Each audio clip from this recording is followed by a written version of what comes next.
like, fuck, man. Like, I threw that chair over, and I was like, shit, I just fucking threw a chair, and I was telling myself I wasn't going to flip out, you know. It's like, fuck, you know. But lies freak me out and make me nuts. So when I see my brother lying, I go shit on him. You know, I go fucking ape shit nuts. I think that's also part of our culture. You know, it's the truth or nothing. It's the truth or you get a chair to the head. That's it. Just no in between. Exactly. And I'm Cuban, too. So, like, so then you smoke a cigar. You smoke a cigar. No chair. Or I'll stab a motherfucker. You know, so like, so it's like, man, I am just like, I have a bad mixture for this type of shit. I melted down at the show so much because of that shit. Oh my God. Well, you know, let's dig in. Let's dig into the Ink Master here. What's the process of getting selected to be a member of Ink Master? And how was it with Rivals for you guys? Was that a specific requirement? Yeah, Rivals was the theme, so everybody had to have a rivalry. Like I said, me and my brother's rivalry. Excuse me. Me and my brother's rivalry was more than real, and it's still alive today for some reason. But yeah, it was really tough and weird. But they call you. But in our aspect, they call them. So you didn't fill out an application? You didn't anything? Well, I had done a open casting call for season 2, and I know my brother had done some casting call stuff. I don't know if he sent in an application. I think he said something about he sent in for Tattoo Titans, and they hit him back with Ink Master. And I just got a phone call out of nowhere. So they told me, hey, you know, we have this rivalry thing with you and your brother. I'm like, oh, fuck my brother. I hate that guy. And they're like, oh, that's awesome. So it was followed up by a bunch of producer phone calls and just waiting. And a few weeks before you leave, they're like, hey, yeah, you've been chosen. Come on down. You're going to be gone for X amount of time. And, yeah, we don't really tell you much. That's about well, as far as the selection, like, with the work, like, did you have to, like, do a tattoo? Did you have to provide a portfolio?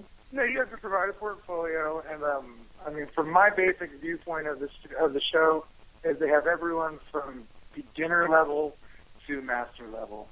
And they just want to have a good observation of people that don't know what they're doing, people that kind of know what they're doing, people that really know what they're doing, and people that fucking kill it. And, you know, then they throw a bunch of fucking grapefruits at your head while you're doing your job, and see who can deal with the most grapefruits, and that guy wins $100,000. You know what I mean? They just do fucked up shit to you the whole time. Now, the whole time. How long is it? Like, I know, you know, it runs for X amount of weeks as far as TV goes, but literally how long were you there, and how often were you tattooing? Was it every day? Was it every other day? It's not every day. It's every other day. I mean, not every other day. It's every day that they choose. It's weird. They have a schedule that they set up, and then they change the schedule often, but there's always, you know, you film walk-ups to certain locations, and then a tattoo, and then judgment. Then they do. By the time I had gotten voted off, we hadn't really done a lot of flash challenges. We did a couple of 2-day tattoos. Mm-hmm. So, you know, they'll do flash challenge, tattoo day, and then they'll do judgment day. And judgments, this is the biggest thing. The judging is like 6 to 12 hours, depending on how many people are up there. So that little period of time you guys see that's a blip on the radar. Like, it's literally, I think, 160 minutes of footage per every minute that's actually shown on television. So basically it was an overnight thing. So you guys went to bed not knowing who was doing how? Yeah. Did you have to put on the same clothes the next day? Yeah, it's crazy, man. It's crazy. And then it's wild, but, you know, I mean, it's a fucking experience. And like I said, the producers are just doing their job, and their job is to throw curveballs at you and make things weird. You know, they have staff that takes care of the cast, but they also have staff that, does their job of creating the story and being that producer. So it's really crazy, man. It's like the first day I got there. I'm sorry, go ahead. The first day I got there, we filmed the walk up in the damn Grand Central Station. We filmed the Grand Central Station thing, and then we went back to the house. And I got to the house, and they'd done the introduction to the house and everything. And I'm like, holy shit! And I went in the corner and just started fucking freaking out and shaking and crying. I was like, I can't do this. Like, it hit me like, we're gonna be here. You're sequestered. Like, you're in a house, locked away. Can't leave when you want to. You only have your phone when you're allowed to have it. You eat when you're allowed to eat. You sleep when you sleep. So it's just really, it's a very controlled environment. So basically, you had very limited, outreach of the outside world to your family. How long? Like, is it a month? Is it 2 months? If you stayed on for all the episodes, 2 months. Okay. I was 6 episodes, so I was gone in a month. Okay. No, I honestly month think of my life. I honestly have to tell you, I think there was a couple people who I really think you should have made it to the end. I honestly, truly do say that because I greatly appreciate that. regardless of how that one tattoo turned out, I still think it was much better work than, the tattoo that got you sent home was much better work than Julie's, was much better work than a couple of others, even Emily's. And I'm going, how does that work? Like, and honestly, I've always been curious, like, how, I understand what they're judging on for tattoos and stuff, but sometimes I just don't get it, because some of the tattoos I thought were fantastic, they thought sucked. Some of the tattoos that happens in real life. Huh? That happens in real life. Imagine if you're sitting there and you're living the filming of it, and they're like, yeah, this is the winner, and you're like, fuck my ass, are you serious? That's what it's like.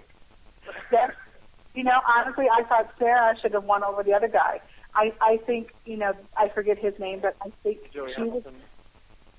Is his name Joe Hamilton in season 2? Oh, no, wait. Was Sarah season 2 or season 3? Sarah Miller was in season 2. I think Okay. she should have won. I think she should have won because, she's a great horror, but she is versatile like you. She's versatile. And I really think she would, I really thought that she was going to win because her artwork is impeccable. His was too, but he's kind of a one-trick pony. Not to dish you, dude. I think you're very talented, but as far as versatility goes and mastering all the outlets, I think she had it. I really do. And just like you work, when you got this for your work, I actually really liked what you did. And I'm not Oliver. I'm not Chris Muniz, who is, all, tattoo artist, because I can't draw crooked stick figures. No one wants me to touch them with a tattoo needle. No one wants me near them with anything that can color anything. I would make you look horrible. However, some of their judging, I'm like, sometimes I wonder if it isn't like they already have the winner picked out. They're just going through the steps of the show. Because we've all got our thoughts. We've all got our theories. But at the end of the day, it's the people that make the TV shows fucking money. And they can give it to whoever the fuck they want to. And that's just really bottom line for me. Like, I accepted that early on. I was like, look, if you guys are willing to give me $100,000 for me to jump through all these hoops, cool. But guess what? Your hoops fucking suck. I'm not jumping through them. And, it's kind of one of those things. You can say it's about the artwork. You can say it's about the story. You can say it is what it is. I didn't want to be there anymore in my heart. My wife was having dreams that I was flying home because I quit, and she was driving me back and dumping me off on their doorstep because she didn't want me to give up an opportunity that was so beautiful.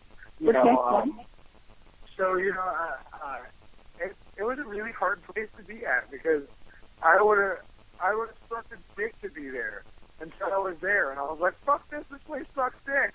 You know?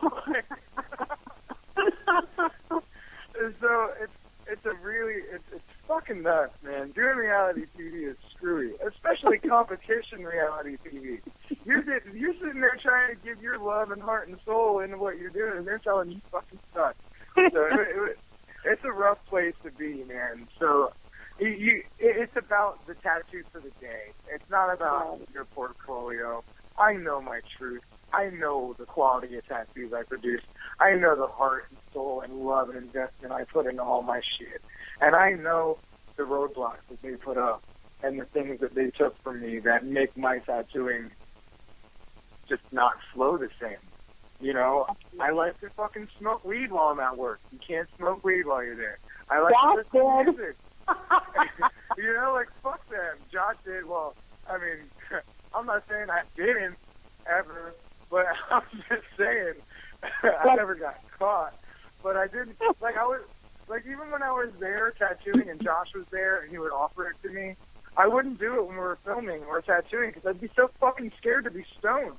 I'd be like, it's something I do every day. I get stoned and tattoo every fucking day.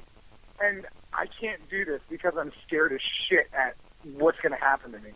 Like, there's a lot of pressure. What's that? There's a lot of pressure. Yeah. I mean, they don't make it simple for you. You can't listen to music. You can't sing songs. I'm a very goofy bastard, and I like to sing and dance and giggle and, you know, listen to music and have a good time when I'm tattooing. I like to do a lot of freehand stuff. You know, I like to consult with my client in a much different fashion than the way they do there, you know. So it was just it was a hard environment to me because I like to share a meal with my client. You know, if we can't figure out what we're going to tattoo that day because, you know, we're having an artistic creative block or can't come together, we'll share a meal. You know, we'll fucking take some space and just, you know, get it to where it needs to be. If we don't finish it today, no big fucking deal. We'll make you another appointment and you can come back. You know, like, so everything was just like, now. You got to do it in this order, in this fashion, in this quality. And it's like, fuck you, I don't know what I'm doing here. So, because you had to live your life someone else's way. Exactly, and I'm a control freak. I like to mellow out, man. You know, so if you make me not mellow out, I'm a freak out. So it's not just about, like I said, it's not the portfolio that they're judging. It's the quality that you produce then. Or, I mean, it's also, art is fucking subjective. So when Chris and Ollie and fucking Dave tell you it sucks, that doesn't mean it sucks because those two guys aren't really the greatest tattooers out there, and Dave is covering garbage. So, you know, consider the source, man. I mean, it didn't hurt my feelings anymore once I took it from that perspective, you know. Because at first you take it personal. That's true. Now, when you say controlled environment, the producers walk in one day and say, okay, you're going to fight with your brother. Emily, you're going to be a raving bitch today. No. Yeah, you're going to cry consistently. Was that all real? No. What they do, though, is it'll be like, so, we heard somebody saying that Chris's tattoo wasn't as good as yours, Robbie. What do you think about that? And you choose how you're going to react. So, you know, it's coached, but it's definitely, you have a choice. You know, and we were all fucking camera whores. Every single one of us on my season was a camera whore. We all wanted the fucking spotlight. Because we all see what marketing value that shit has. You know, I'm getting to touch people's lives in a way that I never would have been able to without the TV show. So it's fucking great. Like, since the show, I lost 60 pounds, and I get to share that whole experience that I've gone through with health and fitness and all this with so many people. I get to talk to dudes who are going through shit with their brothers, and I get to talk to them about that. I had a lady the other day asking me marriage advice and shit like that. So, you know, out of nowhere, I've become somebody that people want to talk to, somebody that people can trust, somebody that people respect, somebody that people think, hey, maybe this guy can help me. And anytime somebody comes to me with that, I'm like, wow, this is great. I'm really appreciative of all that shit that show put me through because this is where I am now. You know. That's awesome. So, That's awesome that you can walk away with that and not be like, I'm so damaged, I need therapy for the next 20 years.